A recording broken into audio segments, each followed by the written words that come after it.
Princess Valith Son Kai had never been so insulted in her entire life, and she had lived for nearly 200 cycles among the most powerful beings in the galaxy. She stood in her father's throne room with her forearms crossed and her silver eyes burning, with barely controlled rage as the High Emperor explained his decision. To her, in that calm and measured voice she had grown to hate over the years. "You will accept the human as your guardian during the Fendi diplomatic mission to the neutral conclave," her father said. And his words were not a suggestion, but a command that echoed through the vast chamber like thunder. Across an empty sky, Valith's bioluminescent markings flared bright blue along her neck and shoulders, which was a sign of extreme displeasure among the Aetherian people. And every courtier in the room took a careful step backward because they knew what happened when the princess lost her temper. "A human." She repeated the word as if it tasted like poison on her tongue. "You expect me to walk into the most important diplomatic gathering of the decade with a human following behind me like some kind of pet?"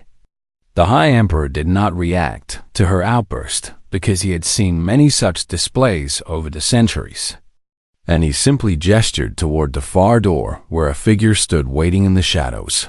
"Marcus Cole," her father announced. "Step forward and present yourself to your charge." The human walked into the light, and Valith felt her disgust grow with every step he took toward the throne. He was small by Aetherian standards, standing barely 6 feet tall when even the shortest of her people reached 7 feet with ease. And his skin was a dull brown color, without any of the beautiful patterns that marked noble blood among her kind. His eyes were a simple dark shade that could not even perceive the ultraviolet spectrum that Aetherians use for their most private communications. And his body showed no signs of genetic modification or cybernetic enhancement. He was, in every possible way, the most unremarkable creature she had ever seen. "Your Highness," the human said, with a small bow. And his voice was quiet and steady, without any trace of the fear that most beings showed in the presence of Aetherian royalty. Valith turned back to her father with fury written across her face. "Is this some kind of punishment? Have I offended you in some way that I am not aware of?" The humans requested that we accept one of their guardians as part of the new alliance negotiations. Her father explained with patience that seemed infinite. "Earth's Diplomatic Protection Corps has an excellent reputation, and refusing their offer would damage the relationship we have worked so hard to build. Their reputation means nothing." Valith snapped back without hesitation. "I have seen the Kethvari blade dancers who can cut through starship hulls with their psionic weapons. I have witnessed the Morvathi Death Guards who do not need sleep or food for months at a time. And you give me this creature who cannot even see properly." She gestured at Marcus Cole with obvious contempt, and the human simply stood there without any visible reaction to her words, which somehow made her even more angry than before. "He has no psionic abilities," Valith continued her list of complaints. "He cannot sense danger through the mental web like our own guards can. He cannot communicate through thought speech. And his species is so fragile that a simple fall can break their bones. How exactly is he supposed to protect me from anything?" The High Emperor leaned forward on his throne and fixed his daughter with a look that had silenced entire planetary councils. "You will take the human guardian, and you will treat him with the respect due to a representative of Earth's government. This is not a request." Valith, she wanted to argue more, but she recognized that tone in her father's voice and knew that further protest would only lead to worse consequences. So she swallowed her pride and gave a stiff nod of acceptance. "Fine," she said through clenched teeth. "But when this mission fails because my so-called guardian cannot perform his duties, I want it recorded that I objected from the very beginning." Over the following days, as the diplomatic vessel was prepared for departure, Valith made sure that her new guardian understood exactly how she felt about his presence. She walked through the corridors at a pace that forced him to nearly run to keep up with her longer stride. And she spoke exclusively in Aetherian high tongue during meetings, even though she knew he could not understand a single word. She assigned him quarters in the lowest section of the ship near the engine rooms where the noise and heat would make sleep difficult. And she introduced him to other delegates as the burden my father has placed upon me. Through all of this, Marcus Cole said nothing. He simply followed 3 steps behind her wherever she went. And his eyes moved constantly across every room they entered. He studied the faces of servants and guards alike, and he positioned himself near doorways and exits with a consistency that Valith found both boring and pointless one. Evening she found him standing outside her chambers when she returned from a diplomatic dinner, and she stopped to look at him with open mockery in her expression. "Do you ever speak?" she asked. "Or are humans as silent as they are useless?" Marcus met her gaze for just a moment before looking away respectfully. "I speak when there is something worth saying, Your Highness, and in 3 weeks you have found nothing worth saying." "I am here to protect you," he replied simply, "not to entertain you." Valith laughed at that, a cold and cutting sound that echoed through the empty corridor. "Protect me? You could not protect yourself from a child of my people, let alone protect me from the threats that await at the conclave." The human did not argue or defend himself. He simply nodded and resumed his position by the door, as if her words meant nothing at all, and that was perhaps what frustrated Valith more than anything else. She had expected him to be offended, to show some spark of pride or anger that she could use against him.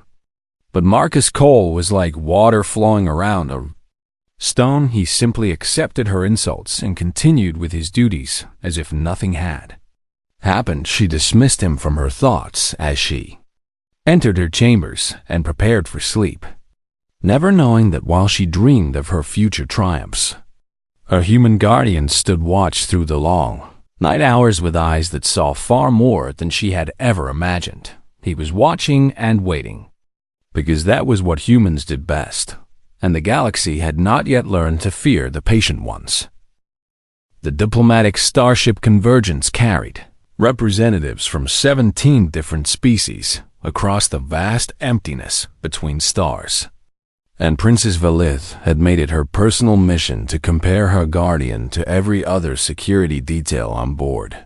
The results, as she expected, were humiliating. Ambassador Kethver of the Blade Collective traveled with 4 elite warriors whose bodies had been modified since birth for combat.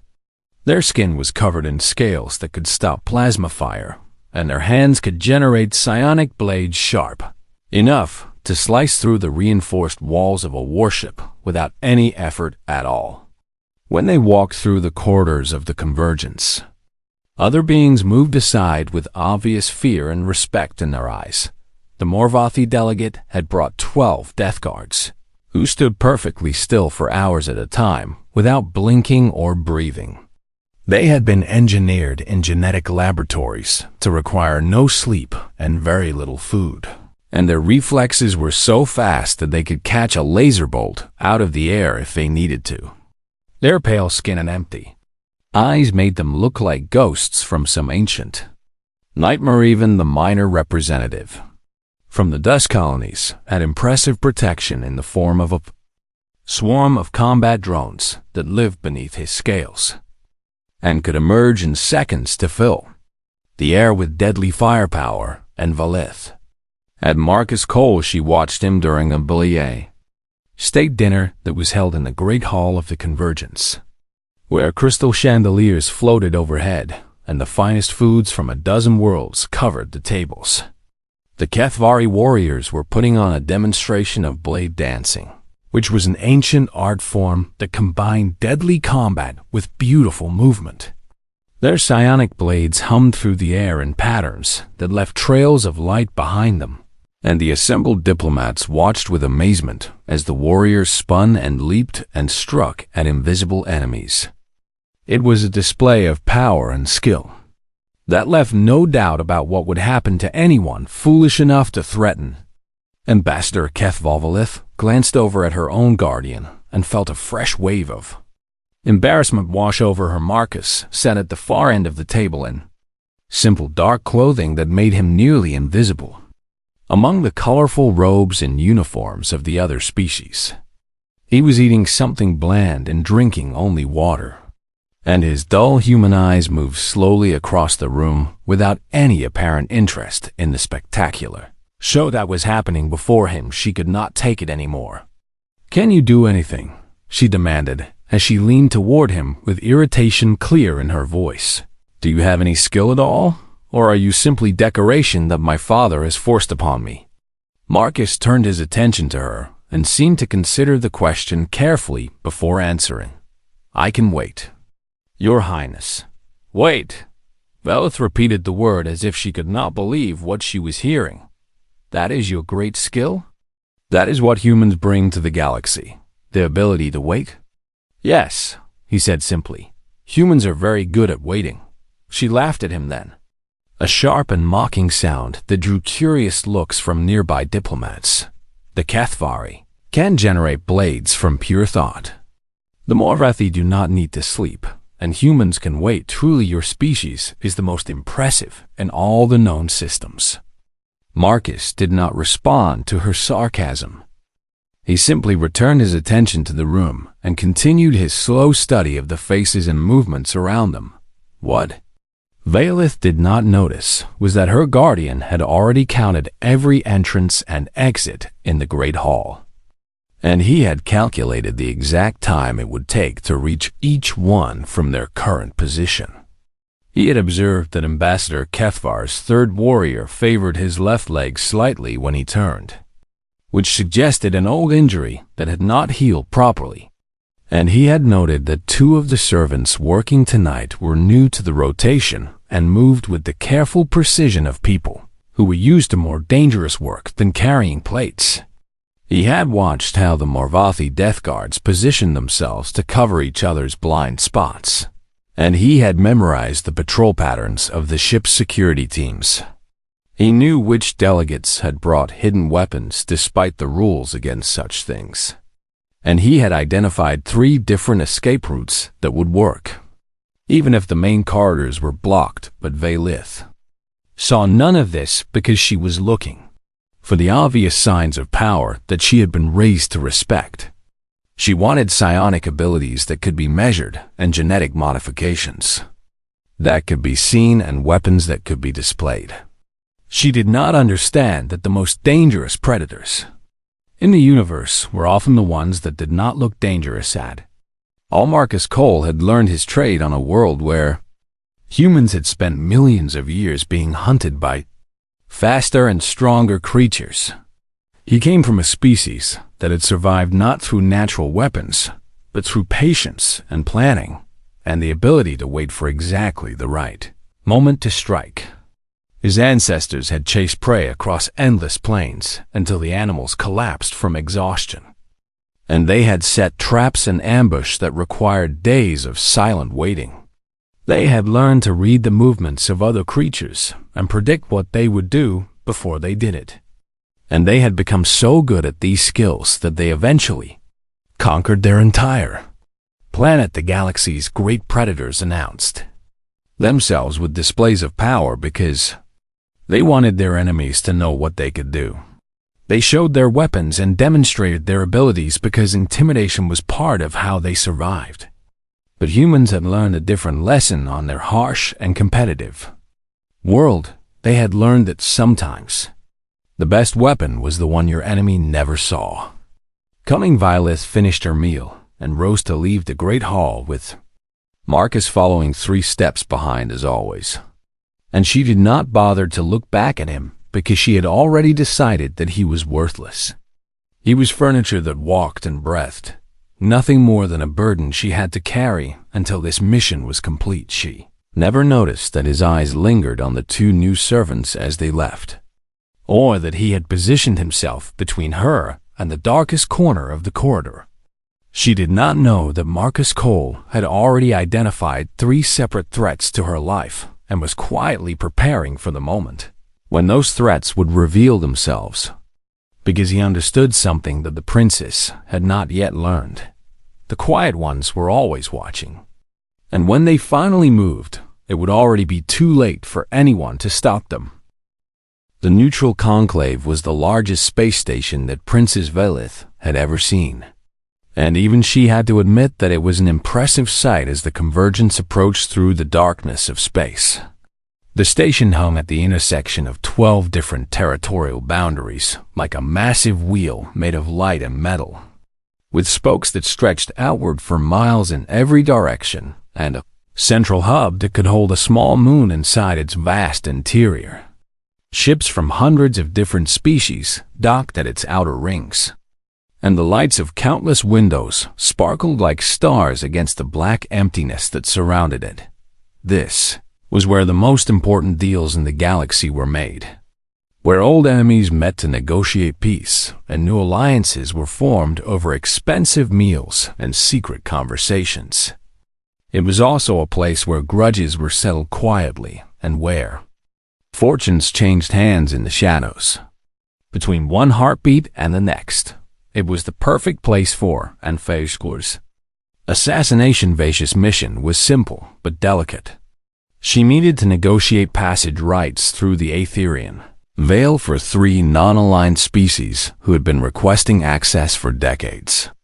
If she succeeded, her reputation would be secured and her path to eventual power would be clear.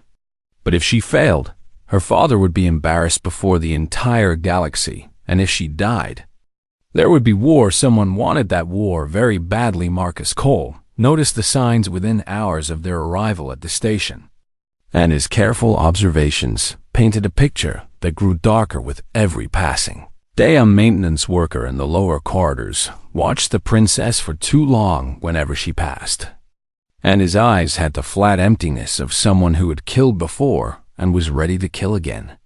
A server at one of the diplomatic dinners had hands that did not shake when pouring wine near royalty, which was unusual because most servants trembled in the presence of such powerful beings. There were communication bursts in an old syndicate cipher that Marcus recognized from his training, and the pattern suggested that someone was coordinating a large operation. He went to Velith with his concerns on the third night after their arrival, finding her in her quarters as she reviewed documents for the next day's negotiations. "Your Highness," he said from the doorway, "I need to speak with you about a security matter." Velith did not look up from her work. "Then speak and be quick about it."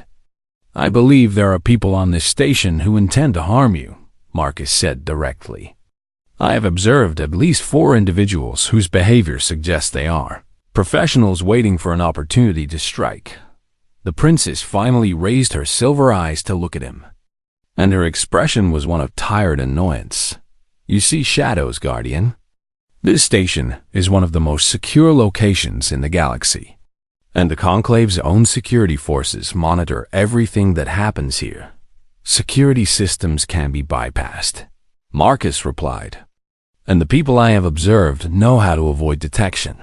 "I have diplomatic immunity," Velith reminded him.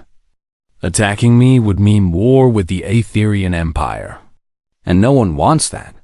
Marcus took a step closer, which was something he had never done before. "Diplomatic immunity will not stop a plasma round, Your Highness.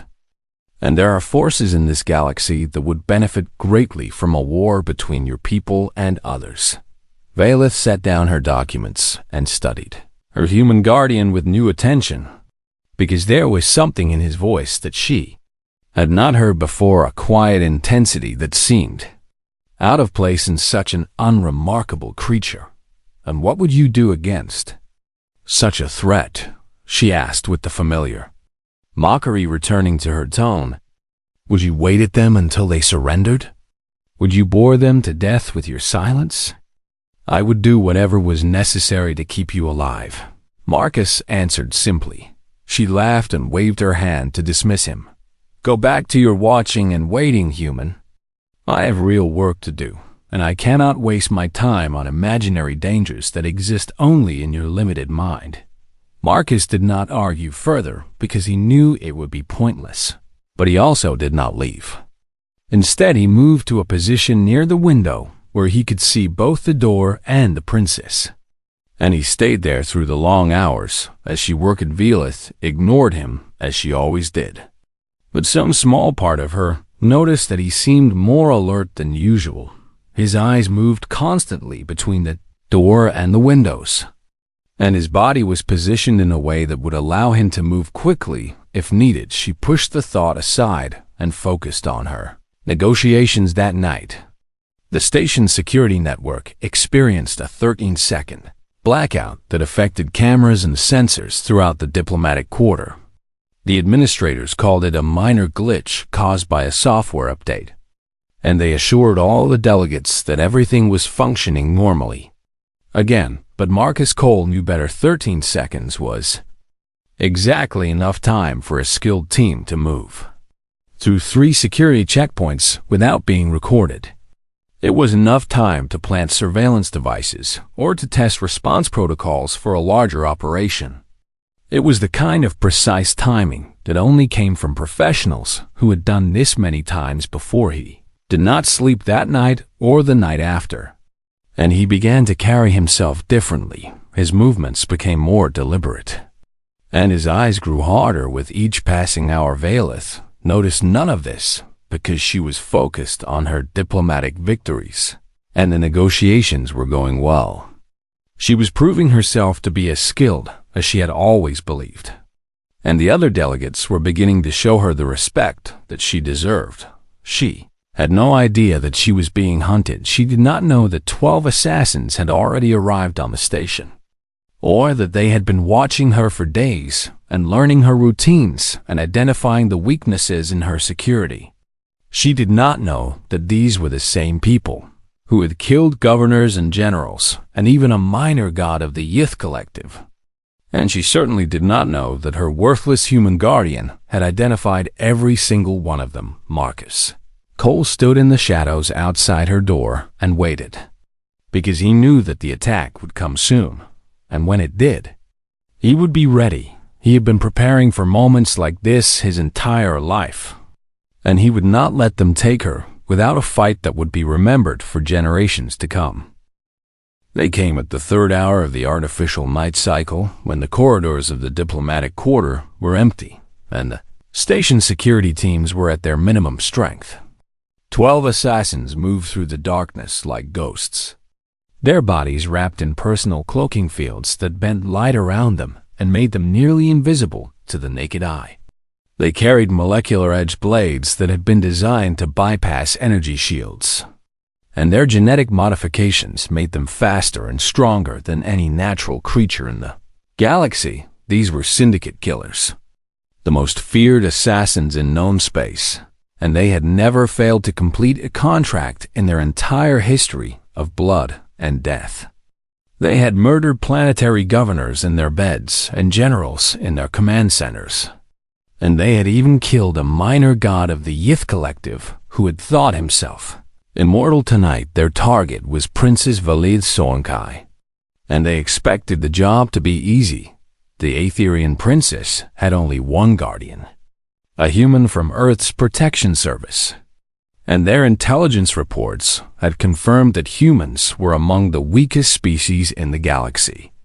They had no psionic abilities, no natural weapons, and their bodies were so fragile that even a child of most species could break them. Without effort, the assassins had laughed when they learned about Marcus Cole. He was not even worth considering as a threat.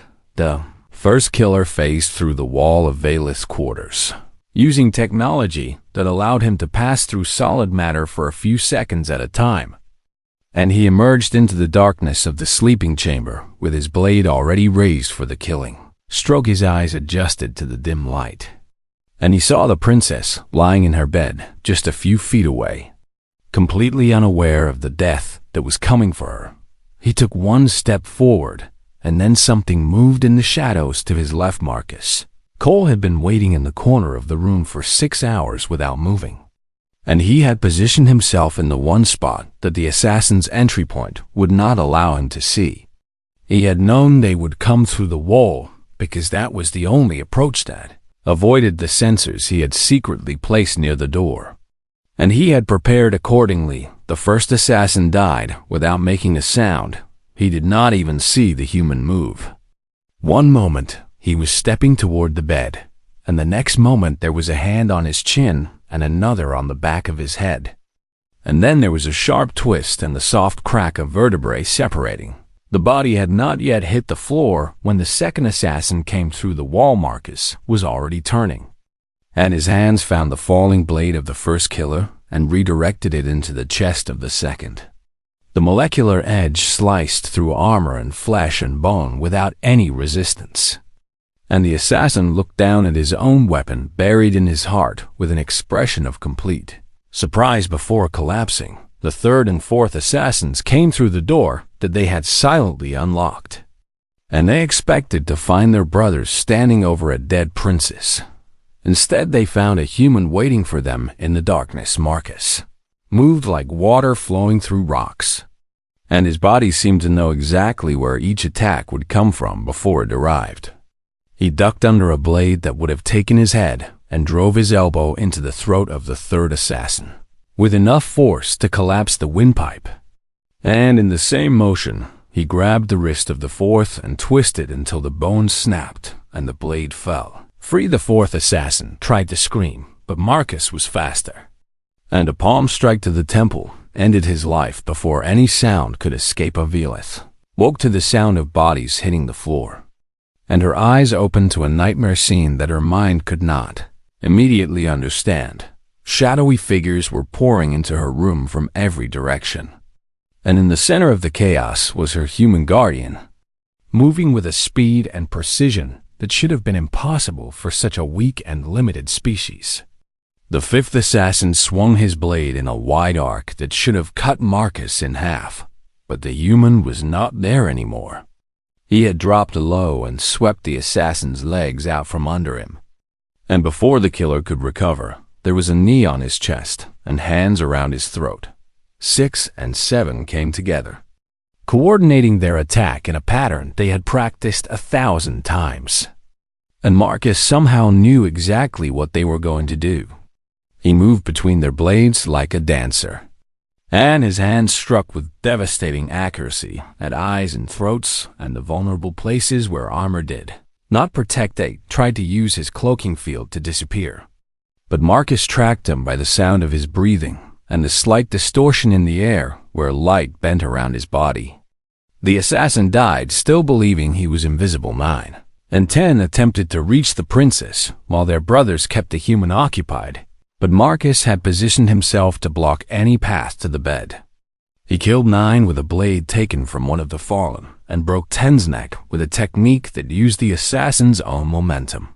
Against him, 11 managed to cut Marcus across the forearm before dying, and it was the only wound that any of them would inflict. 12, the leader of the team, watched his entire squad die in less than 12 seconds and understood for the first time that they had made a terrible mistake. He turned to run, to escape, to warn others about what humans truly were. He made it 3 steps before Marcus caught him. Room fell silent except for the soft breathing of the princess and the slightly elevated breathing of her guardian. 12 bodies lay scattered across the floor like broken dolls, and the molecular blades that had killed gods now lay useless beside their lifeless owners. Marcus Cole stood in the center of the carnage with blood on his hands and a small cut on his forearm, and his eyes were calm as they met the shocked gaze of the princess he had sworn to protect. "Your Highness," he said in that quiet voice she had learned to ignore, "we should relocate to a more secure location." Valith could not speak. She could only stare at the human who had just done the impossible, and everything she thought she knew about the galaxy shifted and changed in that single frozen moment. Worthless Guardian had silenced 12 of the deadliest killers in known space, and he had done it in the time it took her to wake from sleep.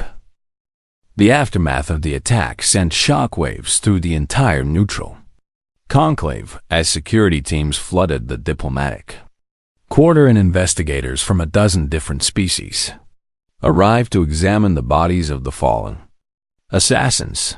The station went into complete lockdown, And accusations flew between delegations as everyone tried to understand what had happened and who was responsible. The syndicate denied any involvement despite the obvious evidence. And 3 species nearly went to war over the implications of an assassination attempt against Aetherian royalty, but Princess Valith Sonkai paid no attention to any of it. She sat in a secure chamber deep in the heart of the station, surrounded by guards and shields and every protection that could be gathered on short notice. And she stared at the human who had saved her life with eyes that held no trace of her former contempt. "How?" she finally asked, and her voice was soft and uncertain in a way it had never been before. "I watched you for weeks, and I saw nothing. I tested you and mocked you and dismissed you as worthless. And through all of it, you gave no sign of what you could do." Marcus Cole sat across from her with his wounded arm bandaged and his dark eyes calm. "That is the idea, Your Highness. They were syndicate elite." Valith continued as if she needed to say the words out loud to believe them. "They had genetic modifications and cloaking technology and blades that could cut through anything. They have killed beings far more powerful than you. And yet you destroyed all 12 of them in seconds. Yes, and you are human." She said the word differently now, without the disgust and mockery that had colored it before. "You have no claws or fangs. You have no venom or armor. You cannot generate psionic blades or see in spectrums beyond visible light. Your species is young and your bodies are fragile. And yet you did what should have been impossible." Marcus was quiet for a long moment, and when he spoke, his voice carried a weight that Valith had never heard from him before. "Your Highness, my species spent most of its existence being hunted by creatures that were faster and stronger and deadlier than we were. We had no natural weapons to defend ourselves and no armor to protect our soft bodies. And by every measure that the universe uses to judge survival, we should have gone extinct millions of years ago." He leaned forward slightly, and his eyes met hers directly. "But we did not die. Instead, we learned to think and plan and cooperate in ways that no other species on our world could match. We learned to make tools and set traps and wait for exactly the right moment to strike. And we became so good at these things that we eventually conquered our entire planet." Valith listened with an attention she had never given him before, and something in her chest tightened as she began to understand what she was hearing. "We were not the fastest," Marcus continued. "So we learned to chase our prey until it collapsed from exhaustion, running for hours and days until animals far stronger than us simply could not take another step. We were not the strongest, so we learned to use leverage and technique to defeat opponents who should have crushed us. We were not the most dangerous, so we learned to be patient and silent and invisible until we were ready to end the fight." He held up his bandaged arm. "The assassins who came for you tonight brought technology that could bypass your shields, and genetic modifications that made them faster and stronger than natural creatures. They had trained for years and killed beings that thought themselves invincible, and they believed they were the most dangerous things in that room." Marcus smiled then, and it was the first genuine expression Valith had ever seen on his face. "They were wrong. They looked at me and saw a small, weak creature from a young species, and they dismissed me as a threat because I had no obvious weapons and no special abilities. But they did not understand what humans really are." "And what are humans?" Valith asked in a whisper. "What are you, Marcus Cole?" "We are the weapon," he said simply. "Our minds are the weapon. Our patience is the weapon. Our ability to adapt and learn and wait for the perfect moment. These are the things that made us the dominant species on our world. And these are the things that the galaxy has not yet learned to fear." He paused and looked around the secure chamber at the guards and shields and technology that surrounded them. "The Kefvari show their psionic blades because they want their enemies to know what they face. The Marvathi display their death guards because intimidation is part of their power. Every great species in the galaxy announces its strength, because that is how predators survive, but not humans. Valeth said slowly as understanding dawned in her silver eyes. No, Marcus agreed.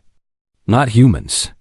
We learned long ago that the predator you can see is the predator you can prepare for. So we became the ones who wait in the shadows and watch and plan. And when we finally move, it is already too late for our enemies to stop us. Valeth was silent for a long time as she processed everything she had heard and seen. And when she spoke again, her voice held a new respect that would never fade. My father did not assign you to me as a gesture of alliance, did he? No, Your Highness. He assigned me because he knew what was coming, and he knew what humans are. And what are humans, Marcus Cole? The human's smile grew slightly wider, and there was something ancient and dangerous in his eyes, something that had been forged in millions of years of survival against impossible odds. We are the monster that other monsters check their closets for. Princess Valeth Sornkai completed her diplomatic mission successfully in the days that followed, and she returned to the Aetherian homeworld with new trade agreements and a reputation that would follow her for the rest of her life. But she did not return alone, Marcus. Cole walked 3 steps behind her as he always had, watching doorways and studying faces and waiting for any sign of danger. And Valeth never dismissed him or mocked him or called him worthless again when other nobles asked why she kept a human at her side instead of a proper Aetherian guard. She would simply smile and say, because the galaxy has not yet learned to fear the quiet ones. And in the shadows behind her, Marcus Cole would watch and wait, because that was what humans did best. And when the next threat came, he would be ready to show the galaxy once again exactly what his species was capable of. For the quiet ones were always watching, and the universe was only beginning to understand why it should be afraid of the patient creatures from the small blue world called Earth.